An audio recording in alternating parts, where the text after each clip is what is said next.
It was Peyton Manning Day in Indianapolis, so let me be the first to congratulate the Sheriff on a fantastic career. They honored old number 18 at halftime. In a little throwback, they had his old teammates as Jeff's Saturdays are for the boys. Snaps the ball to Peyton. He looks deep and connects with Reggie Miller Wayne, a.k.a. Reggie Bruce Wayne, a.k.a. Reggie Little Wayne, a.k.a. Reggie Wayne Rooney, a.k.a. the Great White Hope, Reggie Wayne Corbett, a.k.a. Reggie Wayne's World. Party time excellent in Indy. Not actually, Jim Irsay. Put that bottle down. Colts beat Niners 26-23.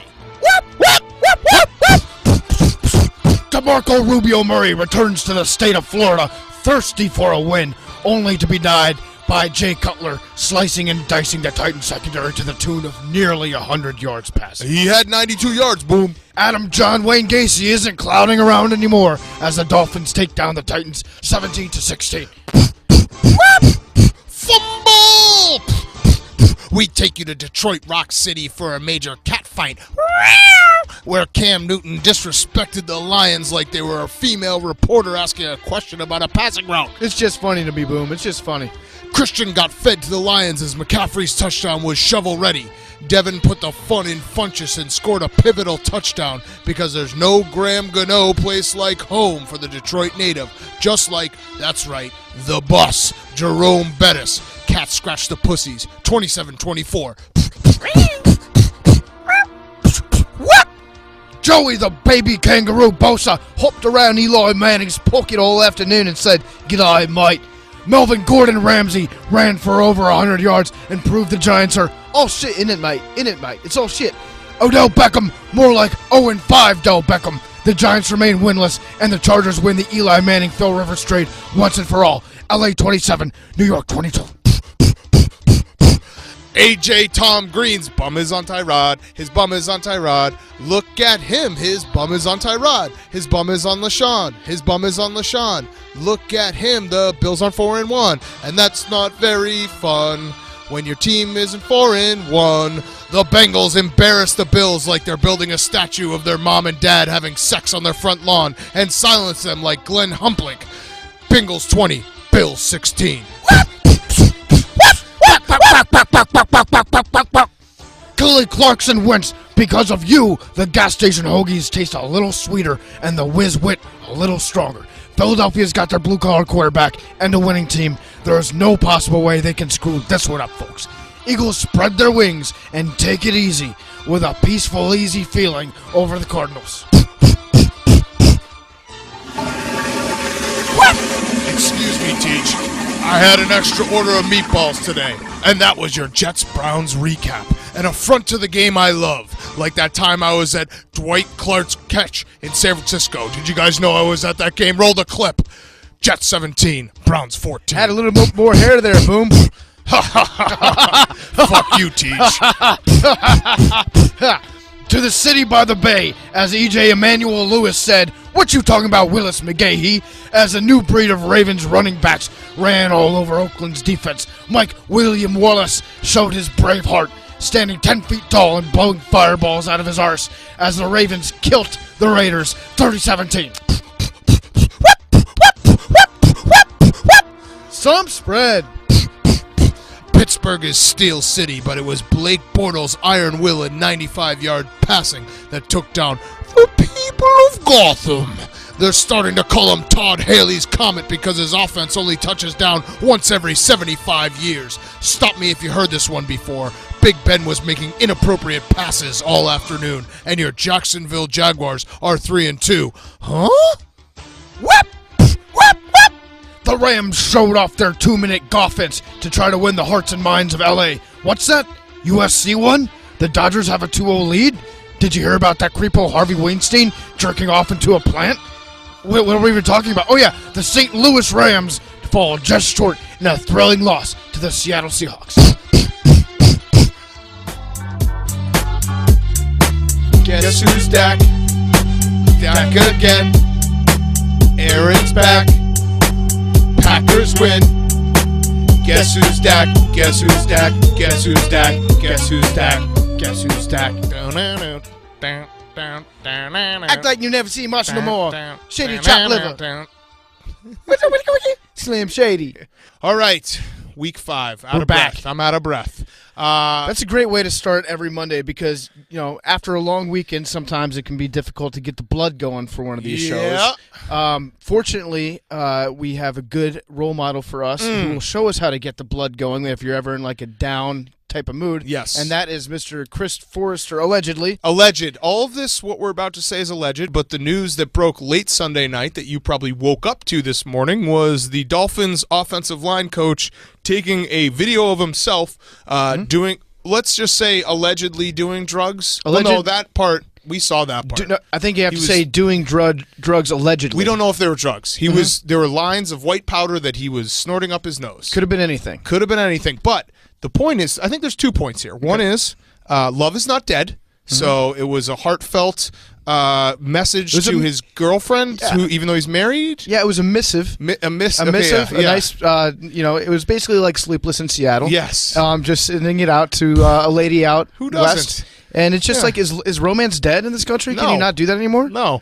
I think it's. I would be flattered if somebody sent me a video like that. Yes, and then 2, I would say that this might be a trend now because he is the offensive line coach for the Miami Dolphins, who is tasked with protecting Jay Cutler. If you remember, when Jay was on the Bears, Aaron Cromer, who was the offensive coordinator, who is also now an offensive line coach, had a breakdown and beat up some kid for taking his beach chair. Oh yeah, that was a great story. Yeah, I think these are kind of like, hey, is Jay Cutler driving his offensive line coaches crazy? Yeah, they're on edge. So they're either fighting someone or taking the edge off by getting even more hyped with some coke. I mean, I think that's fine. I don't have a problem with an offensive line coach just doing a little recreational blow as long as it's on the job. Yeah. If you start doing it off, like in your own personal time, then it's a problem. If you use it just to get amped up before a meeting, it said he did it before a meeting. I'm going to a meeting because he's got to pay attention. Right.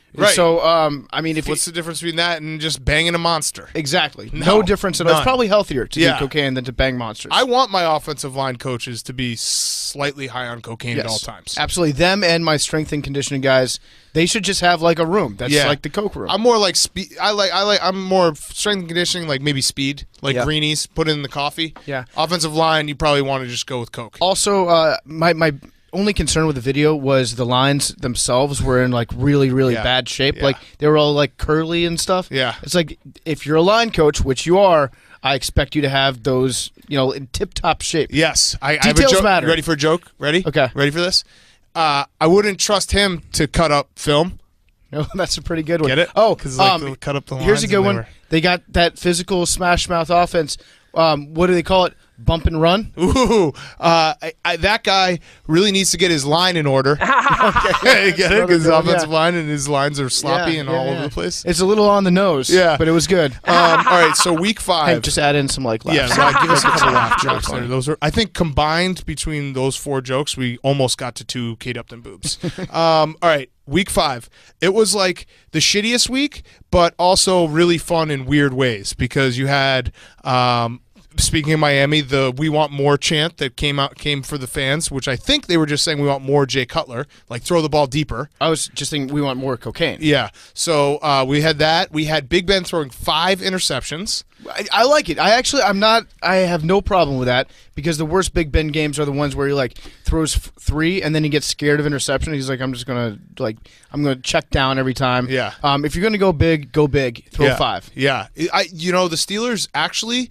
I watched obviously through the red zone, but the thing they really need to work on is their tackling after interceptions because they had 2 pick sixes that were like, you got to wrap that guy up. Yep. Big Ben's got to do a little bit better job. Big Ben has very, very poor tackling form, which is surprising for Big Ben, a guy that likes to, he likes to get his nose in there. Exactly. No, that's not a joke about the line coach. No, okay. Not at all. Do you think it's time for what? The walking boot. Push the panic button? No, do you think Big Ben's walking boots got it? I mean, it is the solution to all his problems. Yeah, is put on that walking boot. I don't think it's going to be a walking boot. I think he's going to make his way there slowly. What's going to happen? I guarantee you, next week we're going to see. It's like the first Robin of spring. Yeah. We're going to see the first CBS injury graphic on Ben Roethlisberger's body, and it's going to say, "Oh, it turns out he's got like everything. He's got a dislocated elbow that he's been battling through. Yeah. He's got a fractured clavicle." His spine is fucked up, Yeah. and it's just going to be like the Operation Man on the screen with just all the different parts of his body throbbing. It's like when you have like one of these new cars with these high-tech computers, and then the computer breaks and every light comes on at the same time. That's what Big Ben is now living in. Yeah. But the walking boot solves it. Big Ben is missing.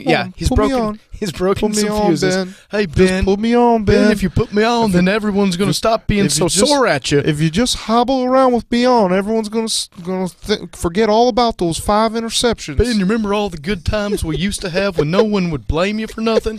Just put that blame on me. I'll would be your feel- Jesus Christ. It would feel so good to get back together Just again. Get that foot in there. Hey Ben, I look at this video. I'm going, Ben, I miss you. Ben, I want to snort this off your foot, off your little toesies. Remember all the partying we used to do? Oh, man, babe, I miss you, Ben.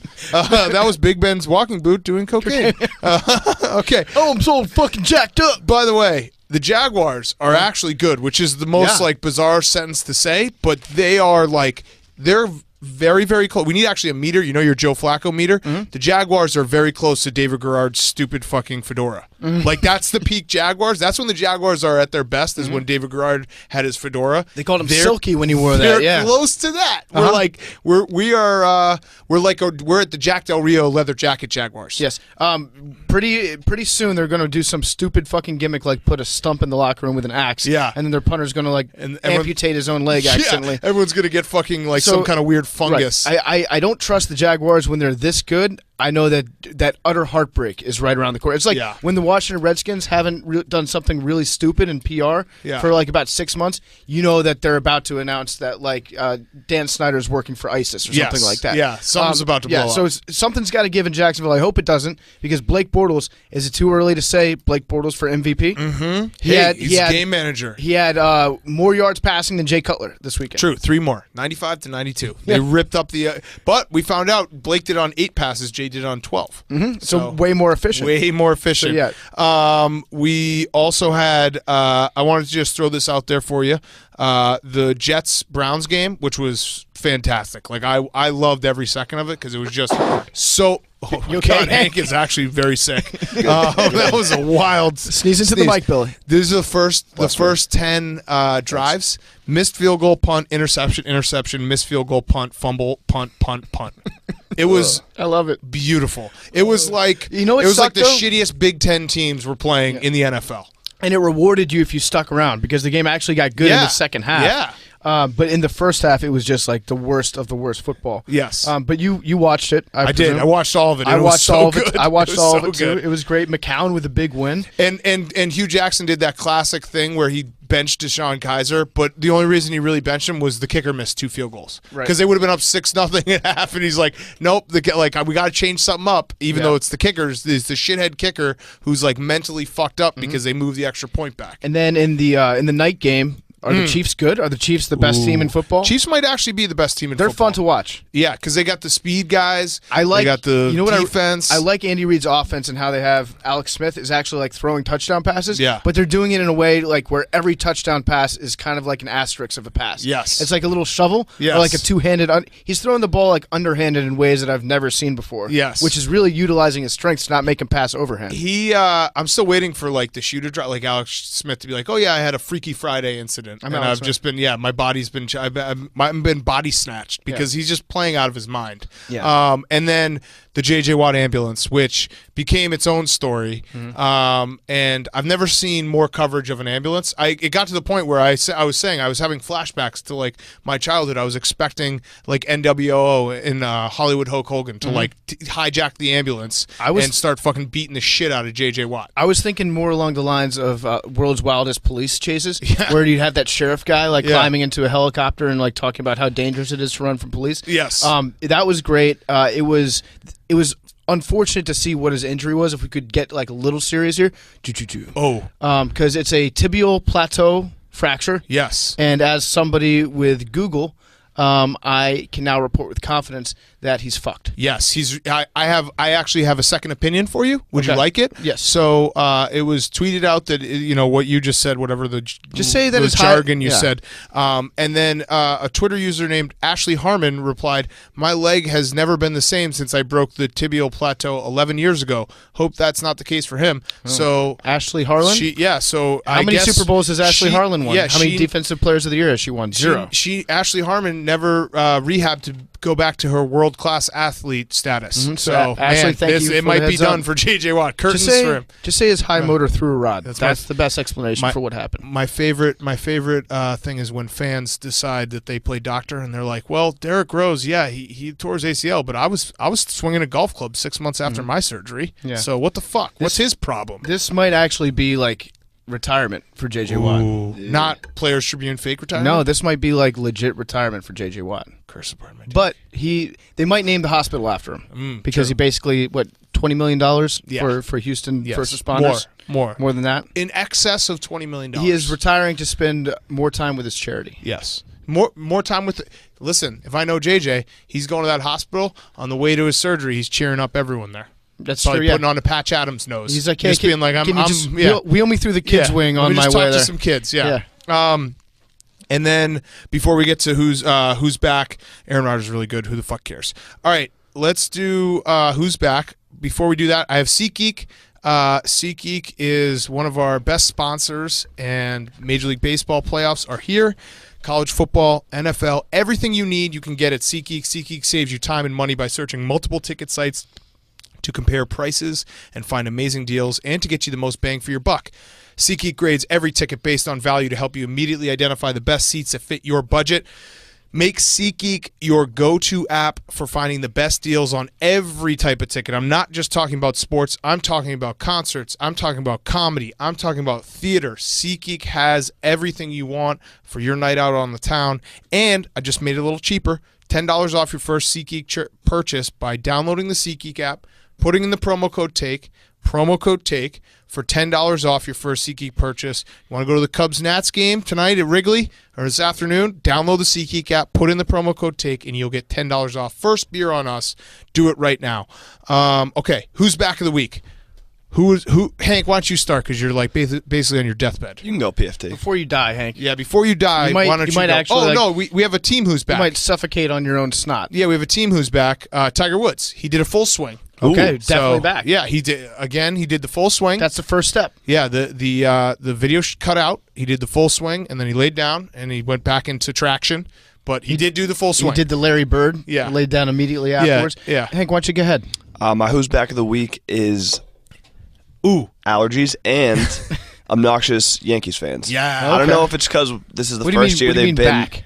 They've been in the playoffs, and we've been in New York, so I've noticed it more, but they are the worst. Yes, I agree. We had a watch party at Barstool, and there was like 15 Yankees fans here, and I wanted to puke. They're pretty annoying. Yeah, they're very entitled. It's I think did we talk about that on Friday? Yeah, like the mix of entitlement that they have, along with also like a chip on their shoulder. Yeah, and crippling insecurity because their entire self-worth is built around one baseball team. They think that the pinstripes are actually like medals that you get for going to war. Right, like that's valor that you have. Right. And Didi earned his pinstripes. That's what they said. They were having the Yankees fans we know were having a. They were saying there's no better shortstop in the world who could follow Derek Jeter. Quick, Francisco Lindor is like the best shortstop. Quick thoughts in baseball, but okay. Quick thoughts and prayers to Zach Hampel, who had a home run ball taken away from him by Aaron Judge, extrajudiciously stole his property from him. Respected the biz though. Did not get reach over. He knows that would have been. Could you imagine if Zach Hampel stole a home run and got fan interference? The internet would like collapse on itself like a Death Star. Like this guy is actually like they always say he's ruining baseball, which is I think tough but fair. But he would actually have ruined a baseball game if he did that. That actually I can't. That's probably the number one scandal that would do pardon my take in because I'd sit here and be like, I have his back still, and people would just be like, no, we're done. Exactly. We're done. Yeah, Martin Shkreli's okay. Yeah, we can Zach ride with him. No, but it's true. Yeah, Martin Shkreli, you can still find people who find him amusing. Zach Campbell, we are a small and select few that are like team foul ball guy all the time, every day. Mm-hmm. Who else you got, Hank? That's it. Okay. Great job. And the Jets. Ooh, and the Jets are back. Okay. Yeah, they're 3-2. I mean, this is By the way, I'm one win away from not being able to call Adam Schefter Piss Boy anymore. Ooh, that sucks for you. So we'll have to think of just P Boy. Yeah. Oh no, so I'll call him Piss Boy. Mm-hmm. Yeah, because he was P Boy. Yeah, he was P Boy, formerly P Boy. Now how about Miss Piss? Yeah, there we go. Little Miss Piss. Yeah, or maybe I'll just make him P Man. He graduated. My who's back of the week. First of all, is a no-brainer. It's the U. The U's back big time. Yeah, I live for that week in college football where Miami's back because it happens every year. Yes, and now we're about to deal with like 3 heartbreaking losses in a row for them. People are going to talk about like what a great place the OB was. The Orange Bowl, that's what you call it if you're from Miami. This also means like Michael Irvin's going to come out. Like I saw a video of him just screaming into his phone. That's usually part of the U coming back. Ray Lewis, like all these guys, Warren Sapp. All these guys are going to start like coming out of the woodwork and start screaming in our faces about the U. I just love it when Michael Irvin and Warren Sapp get together to talk about the U because they don't listen to each other. Just like, come on, man, it's the U, it's the U, we're back. Yeah, they get so hyped. Okay, my other who's back of the week is Washington. Washington? The city of Washington is back. It's the Nats' year. It's the Caps' year. Ovi's got 2 hat tricks in a row. No one's done that in 100 years. Wow. So they're going to win the World Series. They're going to win the Stanley Cup. They're going to win World War III against North Korea. Yep. Washington is on a hot streak right now. Lee Corso calls it Washington. Washington. Yeah. So, I mean, the U and D.C. Oh, speaking of cocaine, that's the real District of Columbia. Ooh, nice, nice. Okay, my who's back. I have 2. Coach O. Shocker. Coach O. You had 2 as well, Hank. Yeah. Yeah, Coach O is back. Yes. It feels so fucking good. We're kind of like playing a little hot seat shuffle with our coaches because Coach O's off the hot seat. Coach Harbaugh might be on the hot seat, so our guys are kind of shuffling around. I'm staying resolute in my support of Coach O. I don't think he was ever on the hot seat. Don't think he's ever going to be on the hot seat. He willed that extra point to miss to the left. Yes, he did. That was 100% Coach O. It was such a Coach O game, too. I bet you if you look at the replay, the All-22, when it comes out, you'll see Coach O just on the sidelines screaming so loud that the football got pushed to the side. Well, he had, like, he in the post-game or the sideline reporter after the game, they asked what he changed, and his game plan was just add more grit and yell a little bit more. Try harder. Yeah, it was. It was next man up and just get to the like the deepest, darkest part of your soul, find it, and then you'll beat Florida. That's what a real football guy does. When they're losing, the only option to stop losing is to want it more because you don't want it as much as they do. So LSU wanted it more. Yeah. My other who's back is Coach Jerry Jones. So Jerry Jones, who is an owner, has said that he's going to start benching his players if they disrespect the flag. So I love Coach Jerry Jones. He does this every now and then. He did it like with remember when they drafted Felix Jones and it was from Arkansas, and he's like, we should really be giving these guys some more carries. And like every now and then he'll get and do a press conference before the coach can do a post-game press conference, basically being like, here's how I saw the game. Coach Jerry Jones, when he's just like, I kind of respect it because if I was a rich guy, I'd probably do the same thing. Yeah, just be like, it's my team. I'm going to decide when I want to play guys. The only reason that Jerry Jones actually hasn't named himself ever head coach of the Dallas Cowboys is because he probably just likes to eat and get drunk during games. Right. And so you can't do that on the sidelines. So and it's one less person to like yell at. And also he doesn't want to fire himself. He would never fire himself as head coach. And he likes having the power of just being able to tell somebody that they're not as good at their job as he would be. Yes, exactly. So that's the useful idiot. All right, let's get to our football guy of the week. We already mentioned the O-line coach. By the way, that was for football guys. That was like watching like The Notebook. Like in terms of love stories, like that was a rom-com movie with the O-line coach doing some lines and talking to his baby. It was so football guys out there, just give it a look and you'll like it. All right, so football guy of the week. We have first up, we have Nick Saban. Nick Saban has said that he blames the media for overhyping his team. And he said the media talking about how good Alabama is like rat poison for his team. Wait, so they lost this week then? Nope, right? They won. Okay, so they won against but they only won by like 11, so it was pretty much a loss. So he's mad at the media when the media talks shit about Alabama, but he's also mad when they say that they're good. When they stay medium. When they blow everyone out by 60 points and the media says, wow, Alabama's really fucking good, that's rat poison. Stay medium. That's what football guys always say. Yeah. I think Nick Saban would actually prefer it if he did a press conference and everybody was totally silent, and then he's like, okay, goodbye, and then he opened up the paper the next day and there were no words in the newspaper. Amen. Yes. And that was just it. Yeah. And he was watching the Weather Channel, and that was it. I'm a little nervous because Nick Saban might just bring rat poison into the locker room and just, do the show don't tell kind of thing. I was going to say he might bring rat poison into like the media buffet. Yeah, a little coffee. Don't drink the coffee. Yeah. Don't drink the coffee. All right, our next one is Tom Herman, who we already know about his water chart or his piss chart that he has. He also, there's a story out there that he basically woke up a kid at 4 a.m. because he didn't have his water bottle with him. Yeah. He found his water bottle and was like, why don't you have it with you? Right, so Herman is basically like if Coach O took one biology class. So to him, wanting it more is just like the proof that you can give me that you want it more is you're more hydrated. Yes. So it's like a tangible way to measure want in a human being is how much water have you drank? If you drink enough, if the Texas team drinks enough water, they'll win a championship. Exactly. That's I firmly it's simple believe that. math. It's like gallons of water, drank equals championship. Well, if you look at the history of Texas and the West in particular, back in the day when nobody had access to water, he who had the most water was typically dominant. Yeah, it was rich. They controlled the pipelines. Yeah. They controlled all the businesses. So I get it. It makes sense. It's we next up have Iowa State, big time upset over Oklahoma, and we had Joel Lanning, who played quarterback and linebacker. So he didn't play the full game quarterback. He was 2 for 3 for 25 yards passing and 34 yards running on 9 carries. And then he had 8 tackles, a sack, and a tackle for a loss. That's not a bad day. Two-way player in college football in one of the biggest upsets of the year. So you never hear about this happening, but I feel like you always hear about like your dad's friend did this one time back in college. Yeah. Like everyone's got a guy that you know growing up. It's like, oh, this guy played 3 positions in one game for a Division I college. It's like some old guy who's like 150 pounds. He's like, yeah, that guy played safety and fullback back in 1962. Yeah. No, I respect this, though. You don't see two-way players as much as you used to. No. But I would like to see a football game where all the players play both ways. Like you only have 11 players. I like that. Too bad J.J. Watt's hurt. He could be the greatest tight end. Everything. True. Yeah. Quarterback and tight end and defensive line and safety. And official. Yeah.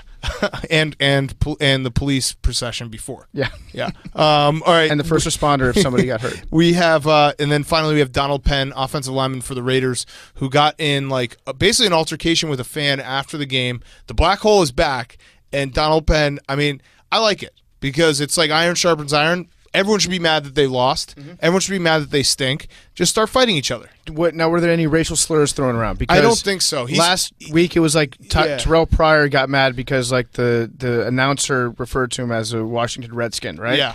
And so that was a big thing. So now it was just the fans being mad that they lost? Yes. Okay. So he claims that someone threw something at his car, and that's why he got out.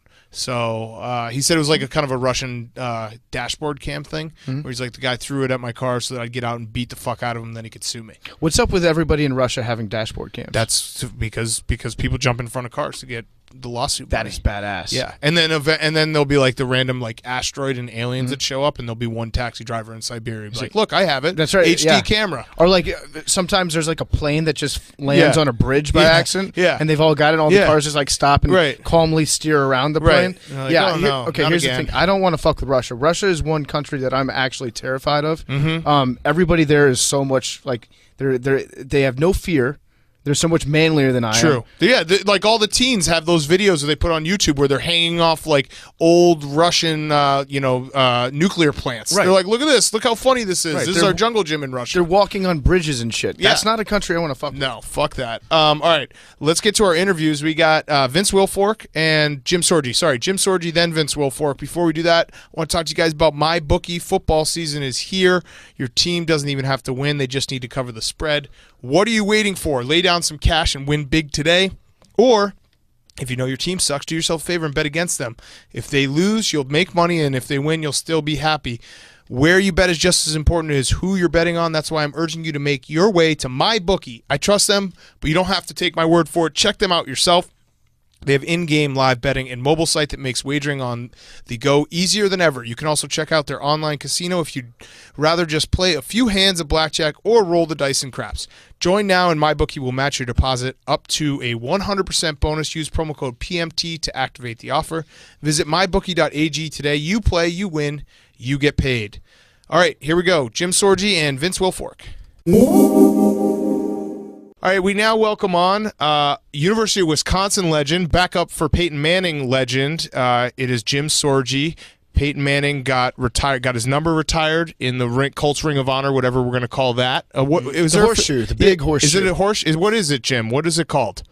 The Colts call it the Ring of Honor. The Ring of Honor. So he got okay, very original. In the Ring of Honor. Yeah. Okay. So, and you did a cool Bud Light video that we're going to put in the blog, so everyone check it out on Barstool. We'll put it in when we post the podcast. Jim, I want to start with something light, something easy. What are your thoughts on Mike Pence leaving the Colts game?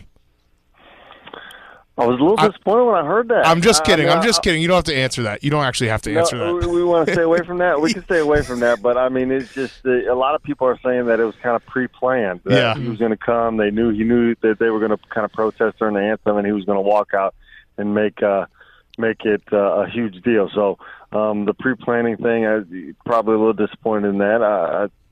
But I know a lot of people had to go through some extra security because he was going to be at the game today. So to be there, for a couple minutes and then walk out was probably not the best thing in the world. Were you a little bit upset when they unveiled the statue of Peyton that there wasn't a statue of you directly behind him holding a clipboard? Was like holding his Gatorade and his towel, waiting for him to come to the sideline. Maybe they could have done a statue with like him standing next to the sideline and me looking like I was doing something with a couple coaches around and things like that. But no, I think they did a good job with the statue. It did look like him. I mean, the thing is huge. It's not like a 4-foot pedestal and it's 9 foot tall. So it definitely makes a statement. But I thought it was a great event. They did a great job with it. All the speakers were fantastic. And then to top it off today with his number getting retired, and then they do all the speeches today, and then he takes a snap from Jeff and throws it to Reggie for a touchdown to kind of cap it all off. But thankfully the Colts got a win today to really seal up what was a crazy week and a really great weekend. I think it would have been cool if it was like like the hippopotamus when there's like little birds that sit on the hippopotamus while he swims. If they had like a little Jim Sorgi bird like on the corner of Peyton Manning's huge statue, that would have been a nice touch. There's probably a couple guys that would probably have an argument that belong in the statue with him more than me, though. True. Ben Utech. Yeah. There you go, Ben Utech. I mean, just throwing names, names out there. There's a lot of big names at the game today. I mean, you had all the greats come back. Dallas was there, Dwight Freeney was there, Mathis was there, Saturday was there, Tark Lynn, Marv, Reggie, Edgerrin. I mean, so Brandon Stokely. A lot of great Colts players came back for the thing today, and it was kind of great. And they were all standing there. I'm like, man, if we could dress that team again. Yeah, we probably have a chance to win this game, even with them how old they are now. Probably, you're probably right. So Peyton Manning, like you said, he lined up at halftime and he threw a touchdown to Reggie Wayne. Do you think he watched any tape before that? He was prepared. Yeah, I guarantee he was prepared. That thing was talked about probably God knows how many times between the fact that from the concept to the execution of it. It was prepared. I'm sure it was a bunch of different ways. What yard line to throw it from, so he could get it there probably now. The fact that you got to make sure you don't fumble the snap, what kind of play action to run with it, things like that, how much time it was going to take to execute. You can kind of see him, get him a little flustered toward the end of Mr. Irsay's speech and his speech because he knew the time was running down on the clock. So he knew he had to get that jacket off and get going and get that thing executed. Right. So I've heard about, I read Bruce Arians' book, and he was talking about how with Peyton, he had such like a one-track mind where, he only thought about football to the point where like his wife had to pick out his clothes for him because he didn't really know how to dress himself. Did Peyton have any like very specific game day duties leading up to kickoff that he like only trusted you with, or what were your duties as being his backup? We did a few things together. Like once we came in from our warm-ups outside before the game, we would sit down in our lockers that were always right next to each other. We'd go through things. He'd ask me questions that he already knew the answer to, but they were to kind of reaffirm what he already knew. So that was kind of my job, to reaffirm information that he already knew. So if ever he asked me a question, he'd always preface it at the end saying right, and I'd be like, yeah, you're right. That was my only line. Yeah, you're right. You're a yes man. You got this. You're ready. You got this thing inside and out. So that was my job. And then when he come off to the sidelines if he needed me to reiterate or go down to Marvin and pass along any information, he would tell me what he wanted me to show him, tell him, and I'd go down to Marvin. I'd tell Marvin. I'd come back to Peyton and say, Marvin got it, and then they'd go out and do their thing. So I did mention you are University of Wisconsin alum. You're a Badger. The quarterback you is what I like to call Wisconsin. You are probably the best Wisconsin quarterback of all time, and I'm going to say Russ Wilson's NC State for this debate. Fair. Do you ever look and the year after you graduated and then until now, besides Russ Wilson, have you ever been like, man, why can't they get someone like Jim Sorgi in there? Maybe they'd probably win a few more games. It's a good question.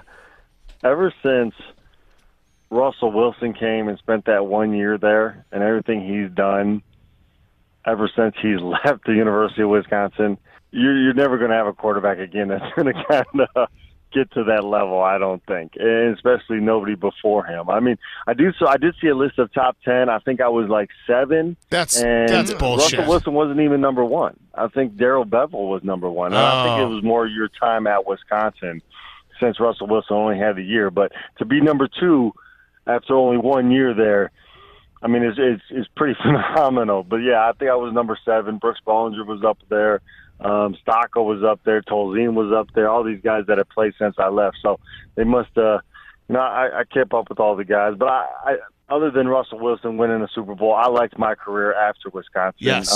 More so than those other guys. I got to be around a lot of great teams, a lot of winning teams. 2 teams that went to the Super Bowl obviously got a Super Bowl ring. So I was pretty happy with the way things ended up, the way where I ended up. Would have liked to got a few more wins at Wisconsin. I think I started my career like 0-6. Okay.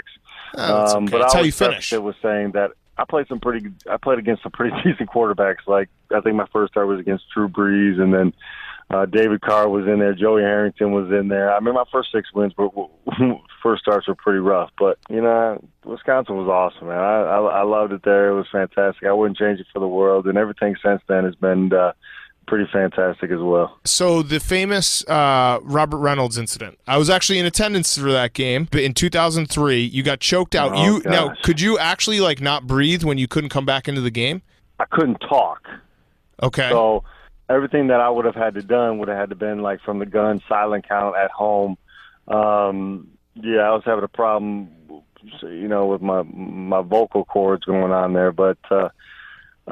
He did apologize for it, so I'll let it be. But I remember getting the call from, I think, the cops the next day asking me if I wanted to press charges. And really? I was yeah. So that was awful interesting. But I did get a call from him apologizing, and Coach Tressel called and apologized as well. Classy. And I think the biggest dagger from that game is the fact that we won the game. But, yeah, true. And number 1, Ohio State. Game, so I guess that's a compliment. Yeah, so for people who don't know, because the weird thing about that is if that happened today, that is the most viral moment of that weekend of college football because Robert Reynolds legitimately choked you out. I think there was a replay of it, but it was before replay was big and before guys could get ejected. It's just and all standard that definition stuff. choking. Right. Yeah. It was a big time choke.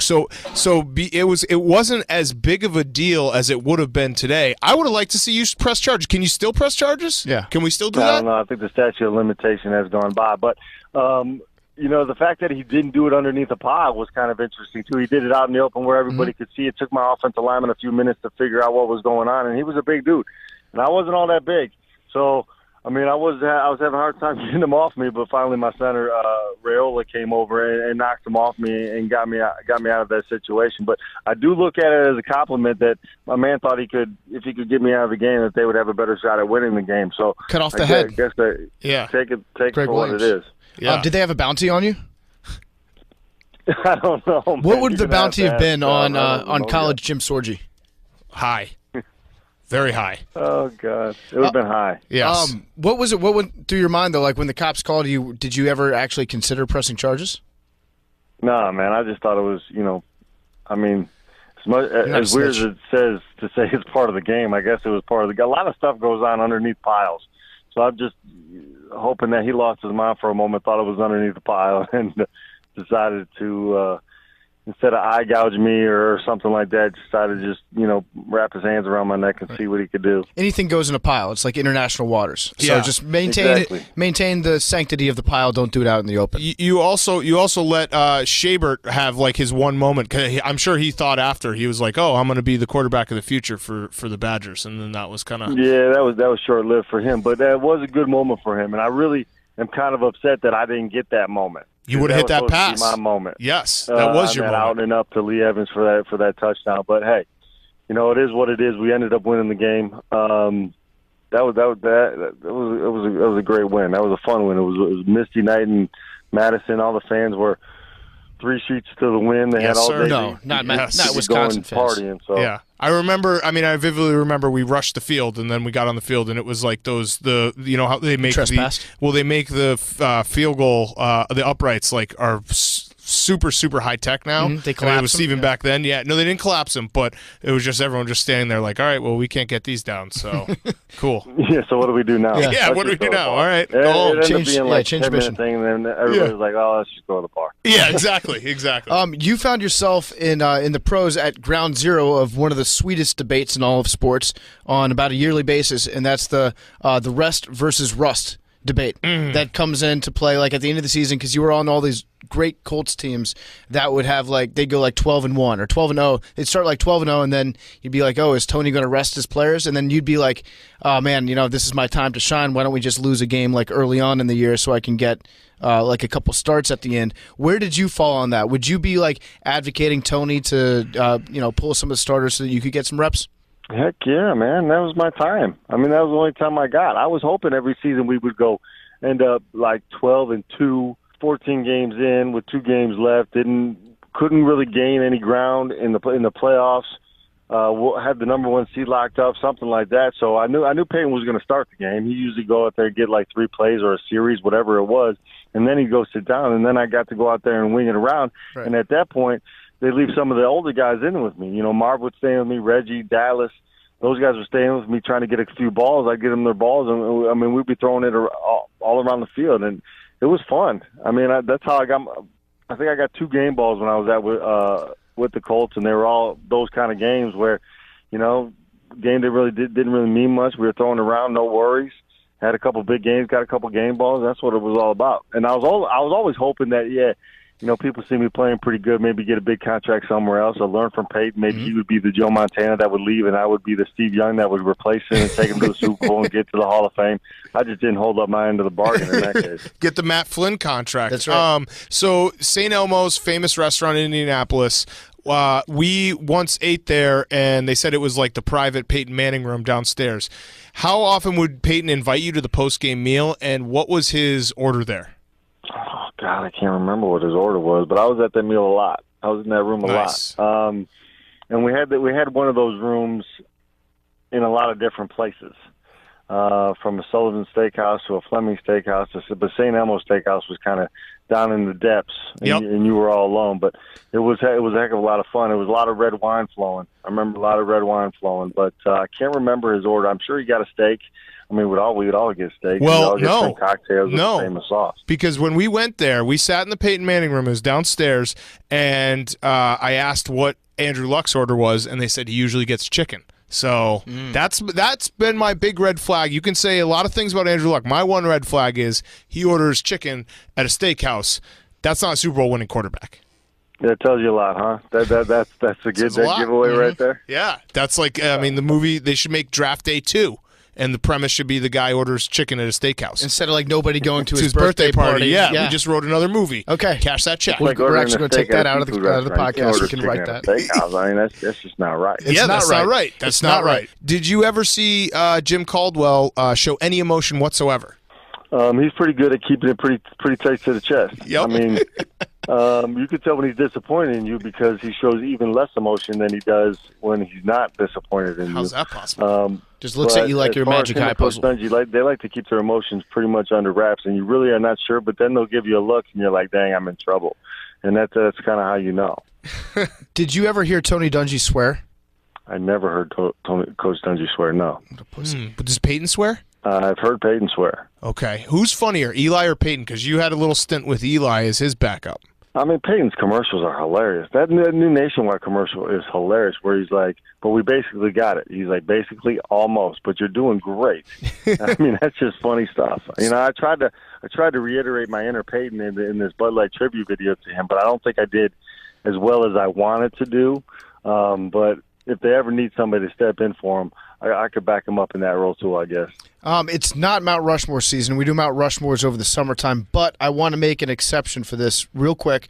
I want to hear what your Mount Rushmore of backup quarterbacks would be of all time.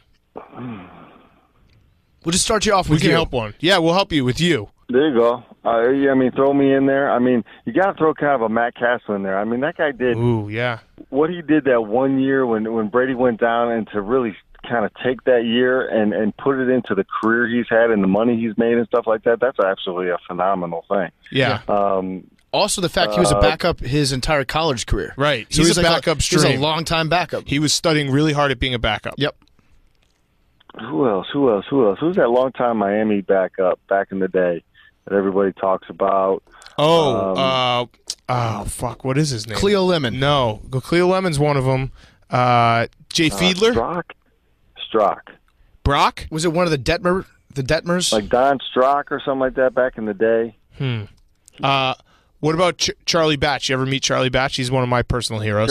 Charlie Batch would be in the Mount Rushmore of backups. He was actually, well, I grew up in Detroit, and he was actually the starter in Detroit for a long time. Mm-hmm.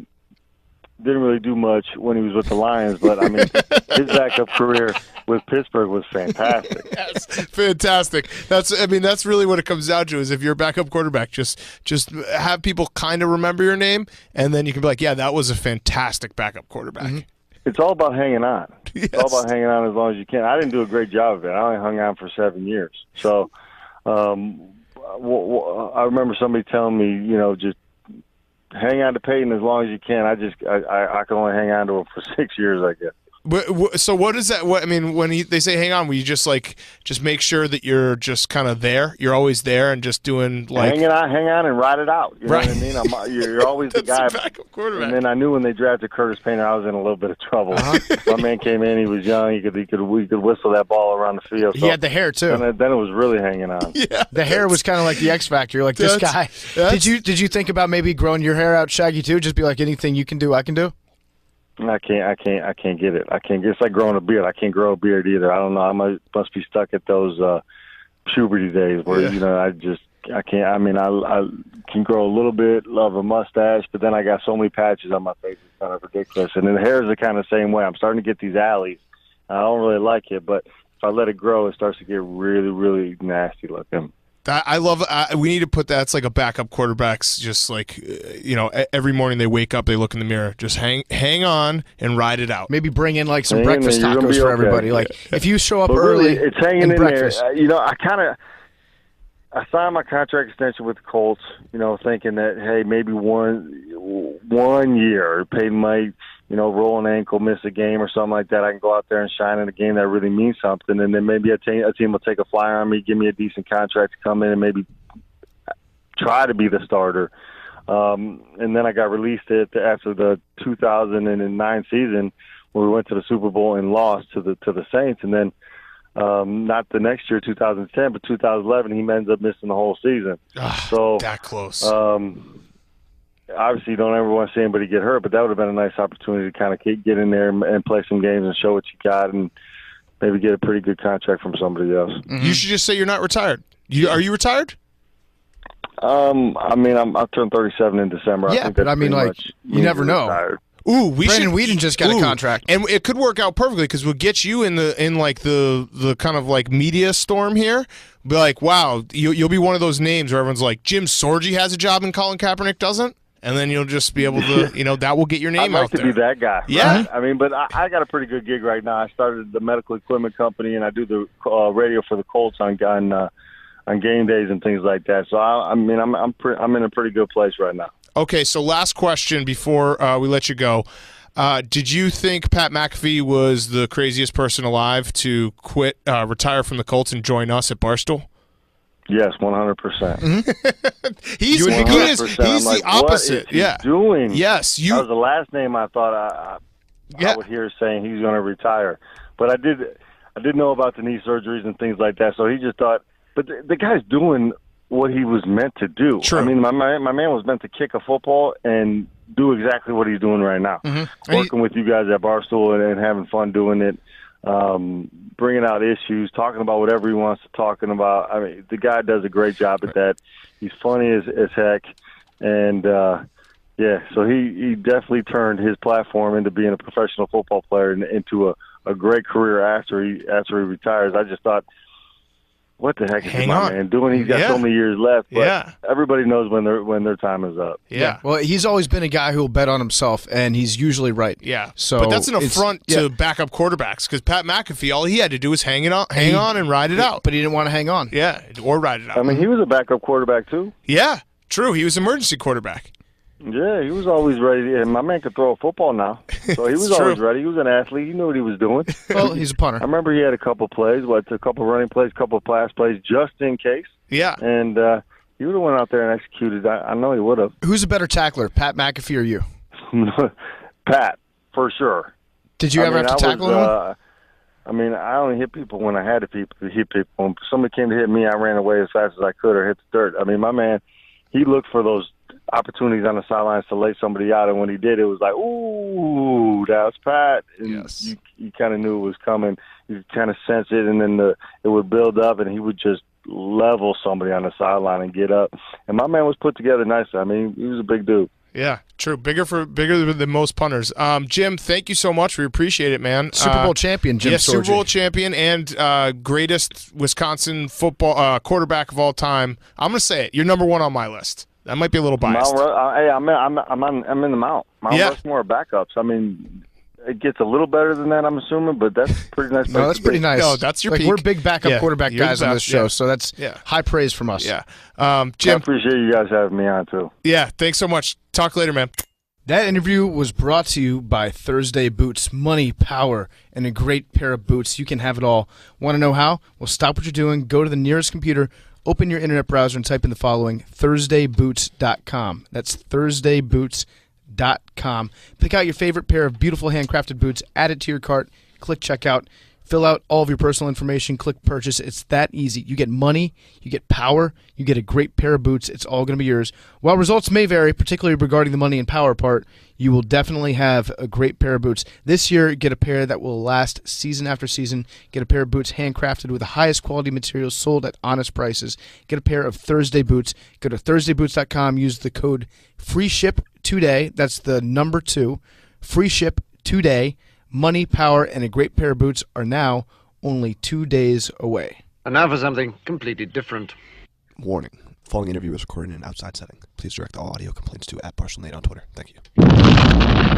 All right, we welcome on recurring guest, Vince Wilfork. What's it like being back here with a couple of alphas? This is awesome. All right, Vince is with us.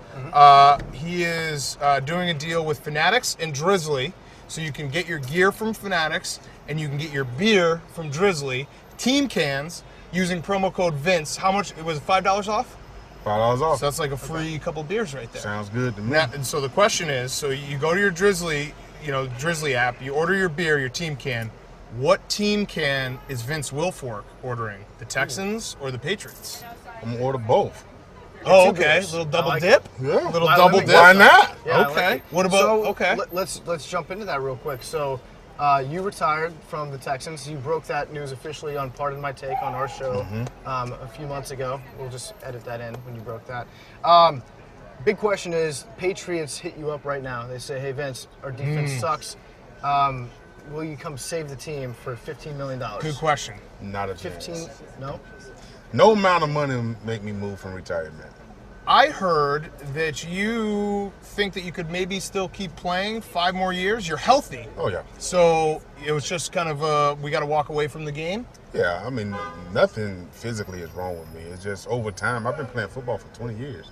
So I think it was time for me to, give it a break and give it a rest and say, that chapter of my life is over, move on to something else. Did that, now I always am curious, did that happen overnight, or was that something you were kind of feeling the last year or so, like, okay, this is maybe not as much fun as it was 10 years ago? No, it was over time. It was over time. It wasn't something that I say, you know what, I think I'm done. I think I said, you know what?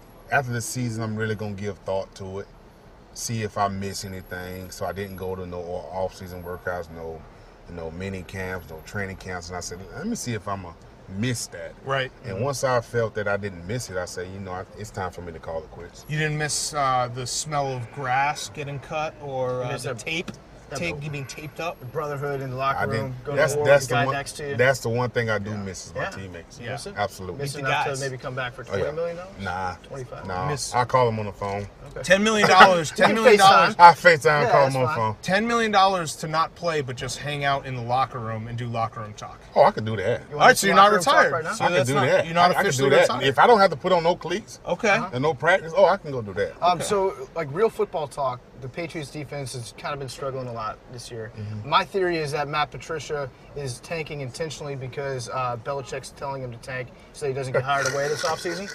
You know how it goes. The Patriots coaches, they get hired away all the time. They did. So Big Bill doesn't want Patricia going out the door. What do you think is wrong with the team? No, I don't know. Yeah, to be honest with you, I haven't been paying much attention to NFL football. I'm a college guy, like college football. No, I'm not boycotting. It's one of the things I'm not interested in. I love college football. Okay. I love college football. All right. But far as it's early in the season in the NFL, I mean, teams are still trying to figure out their identity. I mean, it's going to be some bumps in the road. Going through some phases. But I tell you what, the last time Patriots was 2-2, they won the Super Bowl. True. Good stat. So, all right, you say you're a college football fan. Yes. Is Miami back? Close. Very, very close. You didn't let me finish. Is Miami back to paying their players, and that's why they're good again? Now answer. Why? My thing is, why everybody hate the University of Miami? Whoa! I don't think we didn't say hate. But I'm just saying we hate how good they are. At getting so away it with got to playing be players. something. So it got to be something, right? How much did you get to play there? Did you take a pay cut to play for the Patriots? I became the 21st pick in 2004 draft pick to get paid there. Mm-hmm. Okay. Interesting. Good for you. I don't think anyone hates Miami. Yeah. I think people hate that Miami is so good at paying all their players and So people hate Alabama. Yeah. Ooh, people hate Clemson. Let's get that going. Okay. People hate Nick Clemson. Saban. Okay. Who's the Nevin Shapiro of Alabama? I don't know. You got to talk to Alabama. You got to do some research. Yeah. You have to do some research. I can't name a single millionaire in Alabama besides Nick Saban. True. Well, and all his players. Yeah. How much of a deciding factor was it for you to go to Miami because there was no state income tax for the money that you were getting paid? Nah, University of Miami, I grew up paying them there. So I always loved the Hurricanes growing up. Orange and green, baby. I actually think that some of those defenses were good enough to beat professional offenses. I know that's like an argument that gets thrown out a lot. Mm-hmm. We like to joke around about it. But some of those early 2000s Miami defenses were just, they were professional defenses. I agree. Do you think you could have taken the Browns? Absolutely. I mean, it was some. We could have beat some NFL teams. Absolutely.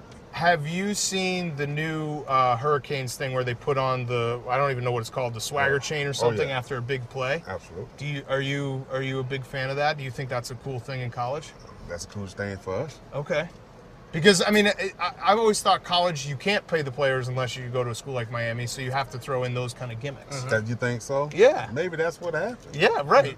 Maybe Do you guys have anything like that when you played in Miami? No, like didn't have anything. Hard hat you got sledgehammer? gave? Yes. No, didn't have I got any to of carry the that. sledgehammer twice at senior night. Didn't have none of that. Yeah. This is all Two senior new. nights? This is all new. The glue to me. guy. Okay. How much you bench?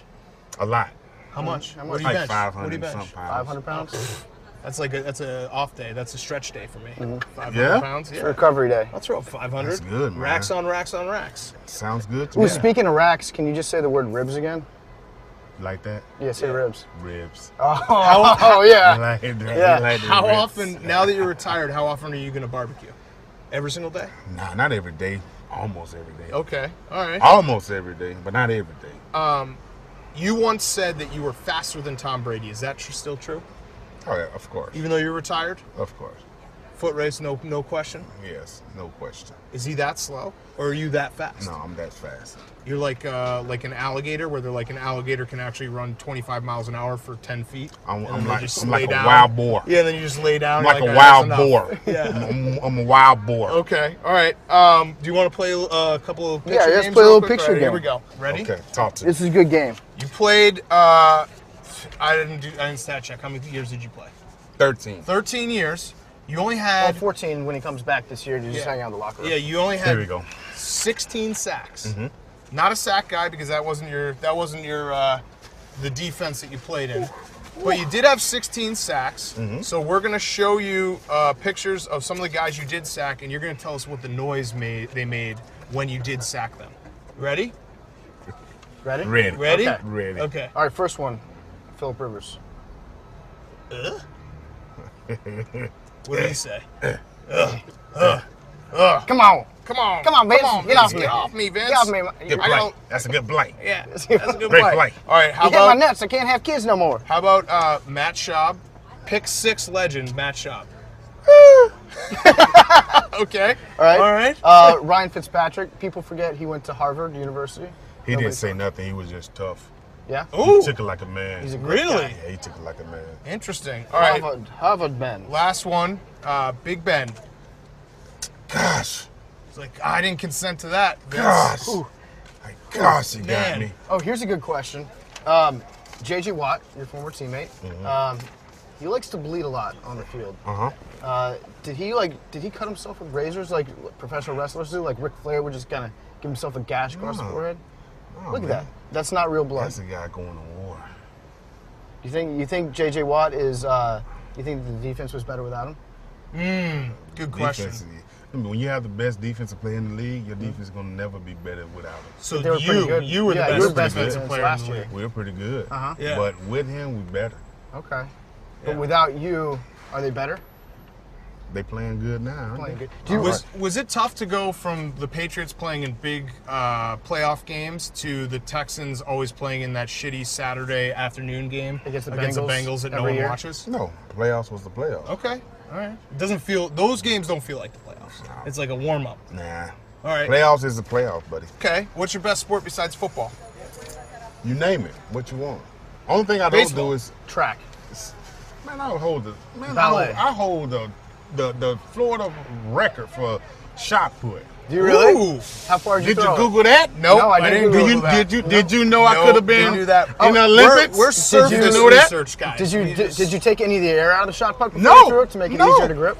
I can still throw the shot put now. I'm actually training my daughter now to throw a shot put. Okay. And, Yeah. I throw the shot put every Okay. day. All right. What about ballet? I was good at ballet. I had a ballet class in school. Did you really? Absolutely. At University of Miami? University of Miami. Yeah. Yeah. Okay, that sounds like it a was real. right after the bowling class. Yeah, and real right strenuous before, education. Absolutely. Right before the no-show job That's a class. capstone We class breed for football communications. players. Yes, exactly. If you want schooling and be political correct, you got to go to Harvard. Okay, so last time I asked you this question and you kind of ducked it because you kind of chickened out of the interview. When did you guys practice cheating when you were on the Patriots? Did Belichick have like a special session like Thursdays? We're going to run over all the games and tricks we're going to Hey play? man, what you mean cheat? Yeah, what do We you mean? football players. What do you mean? We come Goodell? to work. Did We come to work. We watch film and we put the best thing on film. We get on sprayed the down field. with Vaseline before we go on the Yeah, field. right there. We get checked for all of that. Okay. Do you really? Yeah. Yeah. That's somebody's job is just like wipe you down? Oh, Wipe them down. It's TSA. What did TSA? Can't you Yeah. opt out? You Yeah, start yeah. screaming and selfieing yourself like Alex Jones. Like, this gives my constitutional freedoms and protections. But let me ask that question in a slightly different way. When Roger Goodell destroyed the Spygate tapes, was he like, did Belichick have like a press conference with the team like, hey guys, those tapes are gone, we're good, we're in the clear, just no more videotaping. He coached us to play football. That's all we did. Play football. Sure. That's it. Football. What about Ernie Adams? See that guy? Do you? He fucks, right? He's a. What's up with him? He's a smart guy. Yeah. Yeah. Do you ever look at him and you're like, what does that guy do? No, he's a smart guy. Any information you want of the history of the game or rules, he's the guy to go to. So what is his job there? Does he compiles statistics? He looks for tendencies. Ernie he does everything. He's the man behind the curtain, like in the Wizard of Oz. He does everything. Love it. That guy creeps me out. All right, last question. Second last question. Okay. Say ribs again. Yeah, well, that was my last Wait, no, question. you're just- that was literally you my last interrupted question. him when he said That was ribs. my last question. Can you say ribs again? Ribs. Ribs. Okay. Ribs. Ribs. Oh wait, last question. Say rotisserie chicken. Rotisserie chicken. Okay. We're going to give you, before we leave, 60 seconds to bash Roger Goodell. We do this with every guest Everyone. that we have. So, ready, go. Don't make any sense of that. I'm retired. Okay. So you can match the one. Protect the shield. I'm retired. Protect the shield. You got your pension, so you don't want to say anything bad. Yeah. I see That how. don't have anything to do with the pension. Oh, that's actually very, very last question. How much? You look like that guy who played Escobar on Netflix. That's who you look like. Thank you. That's who you look like. Yeah. Plateau of Plomo. Yeah, whatever that is. Yeah. All right, so very, very last question. What is your pension after taxes? I don't know. What do you mean? I have no That's clue. just a slush fund? I don't That's know. a ribs fund. He doesn't touch Ribs. that. Yeah. Oh, yes. A ribs fund. All right, Vince Vince Wilfork. Wilfork, thank you for sorry stopping by. Sorry for making this the hottest interview you've ever Man, done. you need to get some air conditioning Yeah, if you okay, ever we want to know. do anything This else is with good. me. And that interview was brought to you by Stamps.com. I use Stamps.com. Stamps save you time and money, which you can use to grow your business. I can mail any letter, any package using just my computer and printer, and the mailman picks it up. Avoid the hassle of the post office and mail everything from postcards to envelopes to packages, domestic or international. Create your Stamps account in minutes online with no equipment to lease, no long-term commitments. Unlike the post office, Stamps.com never closes. Print postage for letters or packages at your convenience 24/7. It's convenient, it's easy, it's flexible. Stamps.com, you can buy and print official U.S. postage for any letter, any package, any class of mail at your house. I use Stamps.com, and right now you too can enjoy the Stamps.com service with a special offer that includes a 4-week plus postage trial and a digital scale without long-term commitments. Just go to Stamps.com, click on the microphone at the top of the homepage, type in PMT, that's Stamps.com, enter promo code PMT, Stamps.com. Never go to the post office again. All right, let's get to some segments. First up, we have hurt or injured the entire Giants team. Yes. So this is a problem for the New York Football Giants. Brandon Marshall got hurt. Sterling Shepard got hurt, and then Odell Beckham got hurt and is probably out for the year. Right. Spin zone, though, I didn't know that the Giants actually had 3 wide receivers on the team. So I thought it was just Odell Beckham and maybe half of Brandon Marshall. This other spin zone, you can just now don't even worry about having wide receivers. Just put in an extra couple linemen because your line sucks. Here's another spin zone. 40 years. Here's another spin zone. Brandon Marshall can't alienate your locker room if he's not in it. 'Cause True. He's hurt. So True. is Brandon Marshall going to alienate the training room? We'll see. Hilarious that Brandon Marshall went from the Jets to the Giants being like, okay, now I'm going to the playoffs. Right. And the Jets are 3-2, and the Giants don't have a win. Ben McAdoo also is like in panic mode because I don't know if you saw. This is when you know you're losing the team. He took away the music in practice. He's like the preacher from Footloose, which is ironic because Odell Beckham dislocated his ankle. Very Footloose. Interesting. And he said he could give it back. You can earn it back. It's one of those situations. My dad did that to like our 7th grade travel basketball That's team. like that is the last thing you do before you get fired. Take away the team's music. You just no more fun on this team. Yeah, guys, it's the ping pong table. They take that out of the players' room and they're like, it's over. It's a new system here, and oh well, Ben McAdoo still sucks. What's that line from a movie? It's like the beatings will continue until morale improves. That's what McAdoo's doing right now. Yeah. And you know what's going to be hilarious is like iPhones and iPods are going to be like a bit of contraband in that locker room. People are going to be like smuggling music around. I'm just Is that here. an earbud I see? I'm just here for the Giants. Someone to write the article. Like the Giants are. Well, actually, it might be our friend who has another podcast. The either or games. They've just lost all their either or games. All their games have been 1-point games or 1-score games. So they could be 5-0. They could very well or be 0-5. Right. It's just one of those things. You look at the rest of their schedule. Could they end up going 10-11-5?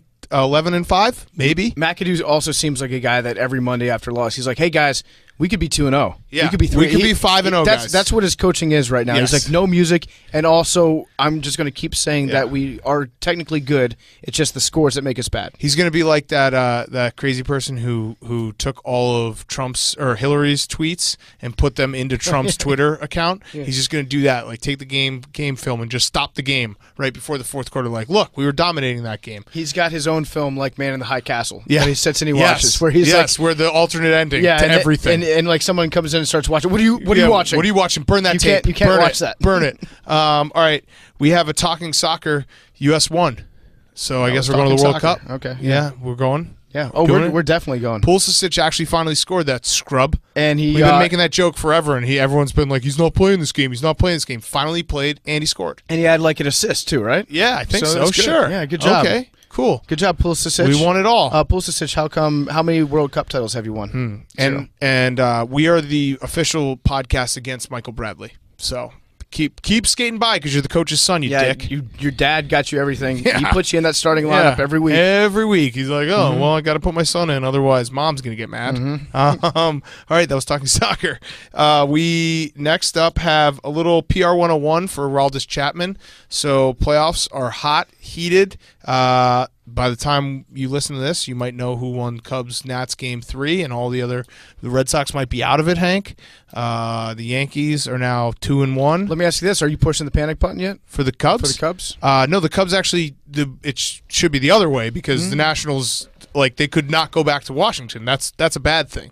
Well, we took home field advantage. But that last one was a big backbreaker. Yeah, no, it was bad. It was emotional loss. Yeah, it was bad. But statement if loss. you heard Anthony Rizzo, he's like, yeah, this shit happens. We're a team that has been through it. So aren't you worried about the fact that Max Scherzer, this ailment that we don't really know about? Max Scherzer doesn't even believe that hamstrings and exist. Who's he just believes in effort. Who's pitching for the Nationals in Game 4? It doesn't matter. Who's pitching for the Nationals in Game 4? Because the bats came alive. Yeah, who's pitching That's for what the problem was in Game 1. Now the bats came alive. Because Jake Arrieta, Cy Young winners pitching for Game 4. You're just mad. You're just mad because Bryce Harper's home run hasn't landed. Who's pitching Game 4? I don't think he's even left the batter's box yet. He's just staring at it.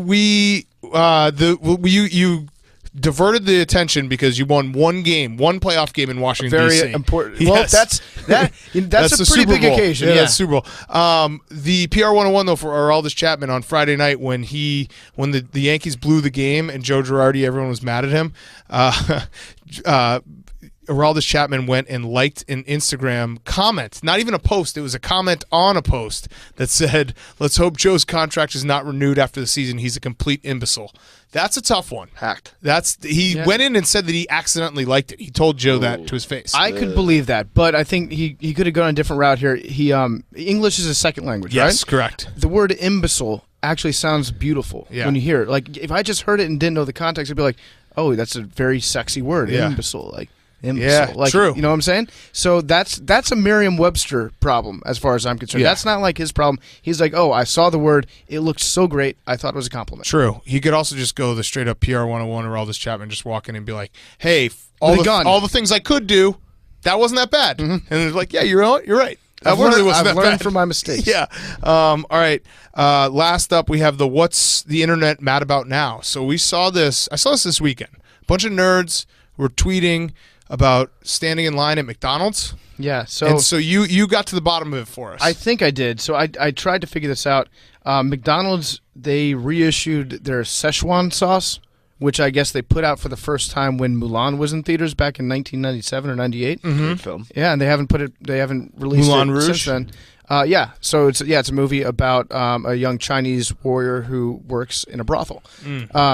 And a little human trafficking. I guess Rick and Morty is a cartoon. I only know Rick and Morty because it's in like everybody's Twitter avatar. Okay. They have like these cartoons. That guy. Yeah. And I guess they made a reference to the Mulan sauce, and so McDonald's said, "Guess what? We're gonna re-release the Mulan sauce for one day," and then nerds lined up around blocks at McDonald's. Oh my god! And guess what? This is the worst part. They didn't have enough sauce. Oh. And so now you've got McDonald's mentions are live look at McDonald's mentions right now. It's a dumpster fire. Yeah, and just people are upset saying, I'm never eating at McDonald's again because you didn't have enough Szechuan sauce. Ooh. You know what? The easy fix for McDonald's, bring back the McRib. Every time McDonald's has like the actual like in case of emergency you can just get out of jail free card.